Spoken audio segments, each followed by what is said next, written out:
I wasn't supposed to be awake during the bombardment. Medici said the sedative would carry me through the worst of it, that I'd wake to a neat line of ration bricks and the same old mud. But the planet had other plans. Sirens crawled into my skull like insects, and when I tore the drip from my arm, the hab tent peeled back to a sky the color of old iron split by green fire. The orcs were already singing, if you can call that throat slaughter a song. Their shells fell with childish joy, huge and ugly, laughing as they landed. Our Vox barked orders that broke in half and died mid-syllable.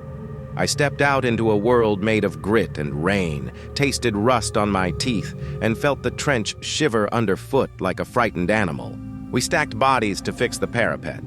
We stacked ammo where prayer should have been. The earth spat oil and blood in equal parts. Every time I blinked, I saw shapes on the ridge, too broad to be men, too eager to be sane. We fired anyway.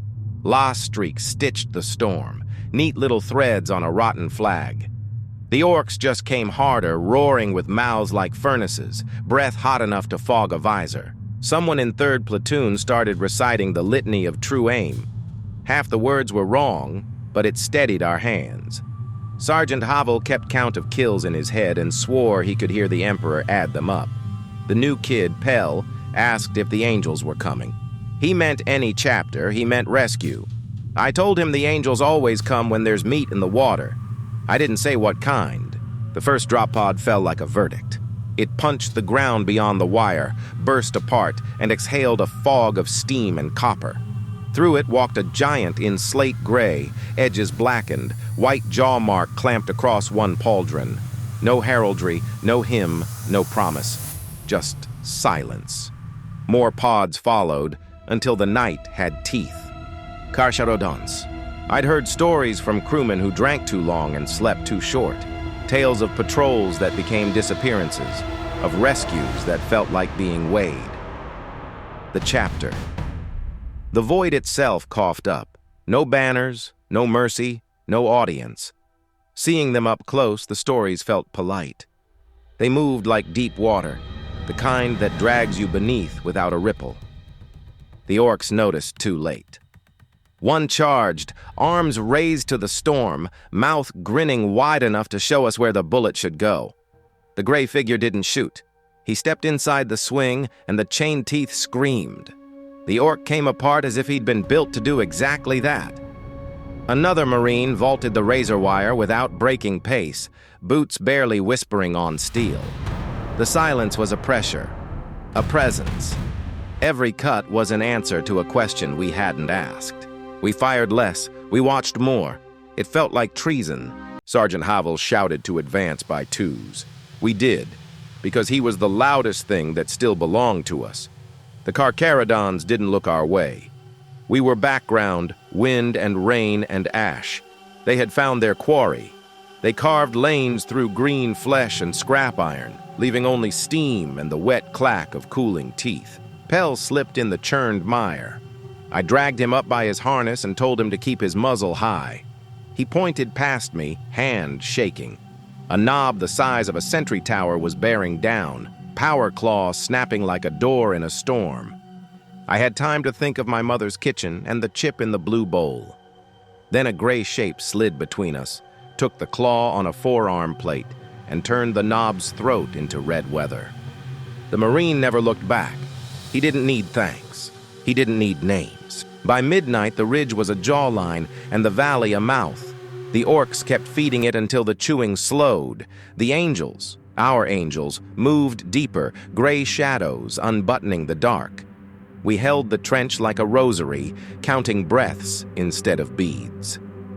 When the thunder finally thinned, a strange quiet settled. Not peace, but the absence of struggling. We thought it was victory. We thought the worst had passed. Then the Vox crackled with a voice that had the weight of ballast and the patience of tides. Hold positions, scour the living. And for the first time, I wondered if they meant us. Morning didn't come so much as the dark got tired. The clouds bled into a thinner gray, enough to show us what the night had made. The valley steamed like a butcher's sink. Orc machines lay on their sides with their crude glyphs peeled back, tusks and pistons jutting from the same graves. Crows wouldn't touch it. Even the flies sounded reluctant. We moved out in squads, boots whispering in the pudding-thick soil. "Scour the living," the Vox had said. Command turned it into an order we could write down. Confirm kills, finish stragglers, retrieve tags. But that voice didn't mean what command meant. You could feel it in the way the Carcharodons moved. Purposeful, patient, like fishermen walking a low tide to pry the last stubborn things from stone. We started with the heaps where the chain teeth had done their work. Orcs breathe wrong when they're hurt, a furnace going cold. You can hear the rack of it through the steaming mud. Havel walked the mounds, last pistol low, and put 2 red pinholes into anything that tried to remember how to stand. Pell threw up twice and learned how to do it quietly. The angels haunted the fog in pairs, gray on gray, so you never saw them until the water around your boots trembled. One of them halted beside us, wide as a bunker door. His armor was unadorned except for the shark jaw slash on the shoulder and a strip of flensed leather stitched to a pauldron rim. I told myself it came from an orc. I told myself a lot of things. He looked down at me, not at my face, but through it, the way you look at a viewport to judge the weather beyond. Human. The syllables carried ballast as if spoken from a pressure hull. "Report your wounded." Havel answered before I could. "Minimal. Some burns, 1 fracture, 2 concussions." The Marine's helm turned toward Pell, who was wiping his mouth like a kid caught stealing. "Those who cannot hold a line will be repurposed." A cold ticked down my spine. "Repurposed, my lord? Hands can learn. Fear can learn faster." He left us with that, and the slow beat of his footfalls sinking into the world. Pell watched him go with a look I'd seen on lambs outside the abattoir. The horizon has changed, and no one told the ground. We found our first living orc under a smashed gun wagon, pinned by a wheel taller than a man. It snarled, but the weight had clamped its lungs. The noise was a wet saw. Havel stepped in and raised his pistol. "Wait!"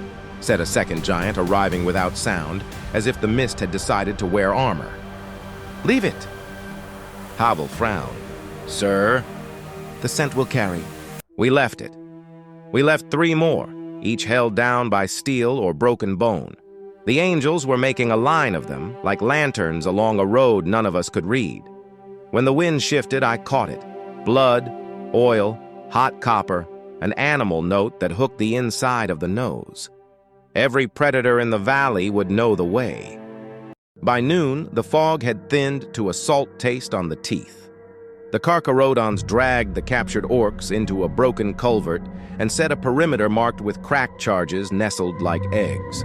A gray-clad chaplain, if chaplains still wore skull helms this far from home, moved among them, tapping studs on breastplates with a knuckle, listening the way a carpenter listens for hollow places in wood. Where he knocked and heard void, a Marine knelt, drove a blade into the dirt, and said nothing at all. We were told to hold a ring outside their ring. "If something runs out," Havel said, "it doesn't run far." He didn't say whether he meant greenskins or one of us. Pell asked me if the angels prayed. I said, "Some prayers don't need words." He asked me who those prayers were for. I told him to check his charge pack. When the first roar came, it wasn't from the culvert.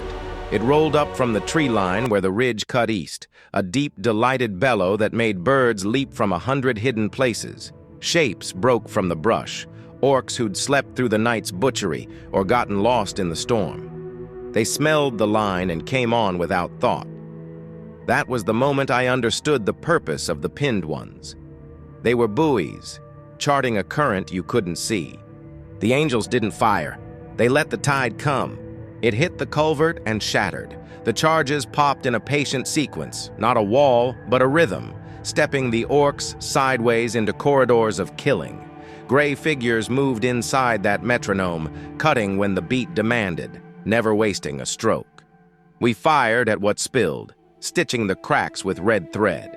Pell's hands were steady. I was absurdly proud of him until I remembered he might not be allowed to keep those hands. It ended how such things end, with silence that isn't silence, but the hiss of cooling metal and the question of what to do with what you've made. The chaplain raised one hand and the angels froze. Somewhere behind us, a child cried. There weren't supposed to be children here. There aren't supposed to be a lot of things. Human, said a new voice, not the ballast tone, not command. Older, worn smooth by long water. I turned to find a Marine whose armor bore more repairs than paint. A tally of teeth circled his vambrace. None of them looked orc. Your regiment holds civic population. Refugees, sir. Habsprawl 12. We've been rotating escorts to the grain silos. He considered the horizon, then me. Prepare them, a tithe will be taken. From my mouth. Grain? Flesh, he said. Muscle. Those who can learn. He left me with the word, and the word settled into the trench of my mind like a charge set on a long fuse. Pell asked what tithe meant. I told him to drink water. Havel told me to keep the Vox clear. The chaplain set another blade in the earth, and the wind shifted again, dragging the salted iron of the culvert down across the flats. Scour the living, the Vox had said. We had, and the living were starting to look like us. The storm returned at dusk, crawling back over the ridge as if it had unfinished business. The clouds sagged low and heavy, veined with green lightning that crackled across the sky in jagged webs. Each strike lit the valley in cruel fragments. The carcasses of machines, the broken shapes of orcs, and the gray armored giants who waited among them like statues drowned in rain. Command's order was clear: escort the civilians of Habsprawl 12 to the mustering point. But soldiers aren't fools. We knew this wasn't rescue, not evacuation. It was collection. They came in ragged lines, the people of 12, faces pale beneath soot and sickness, shoulders hunched beneath patched coats, each of them clutching what they thought might matter: an heirloom charm, a dented ration tin, a doll missing its eyes. The children didn't cry. Children only cry when they believe someone might soothe them. These ones had already learned the silence of prey. We walked with them, laser guns raised more out of habit than purpose. It wasn't orcs we were guarding against, it was the angels. The Carcharodons stalked either flank, their armor streaked with gore and rust-colored rain, moving with a stillness that was worse than violence.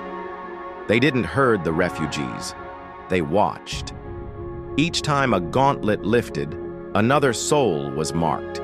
A boy with the width of a farmer's shoulders, a woman strong enough to carry 2 children at once, an elder whose eyes had not dimmed despite the years.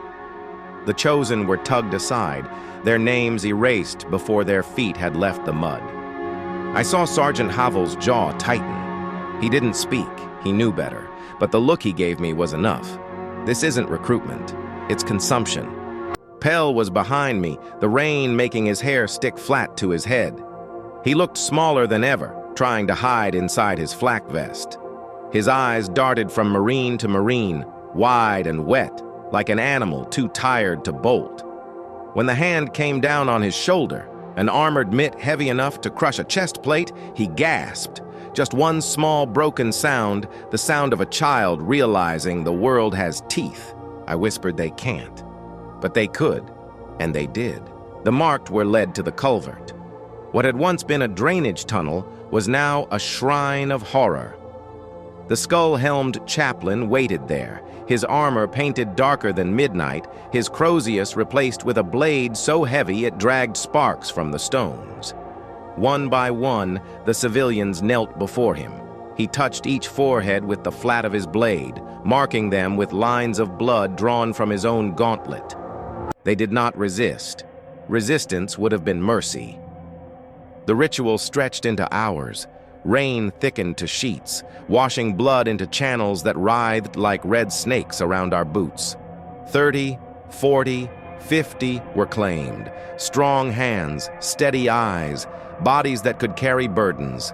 Some fainted where they knelt. None were spared by pity. The chaplain never spoke. But when his arms rose high, lightning split the sky, and the Carcharodons answered.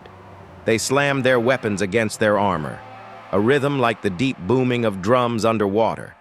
It wasn't a chant. It wasn't a hymn. It was hunger made sound. Each strike shuddered in the marrow, each echo a reminder that the angels were not here to save. They were here to feed. The civilians who remained collapsed in the mud, sobbing with relief, praising the Emperor, whispering thanks into the storm. But none of them looked convinced. They knew, as I knew, that they had not been spared. They had only been overlooked. For now. When it was finished, the Grey Warriors dragged their tithe into the mist. Pell was among them, shoulders hunched, feet dragging, swallowed by the fog like a scrap of paper cast into the sea. I opened my mouth to call, but Havel's hand clamped around my arm, fingers like iron. His eyes told me the truth. One word would place me in that line beside him.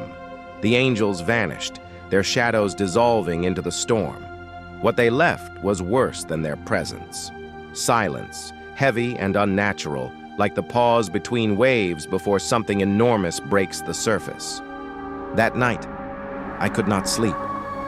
Every time I closed my eyes, I saw Pell's face, pale and small, staring at the blade that marked him. I heard his voice again, asking me if angels prayed. Now I knew the answer. They don't. They feed.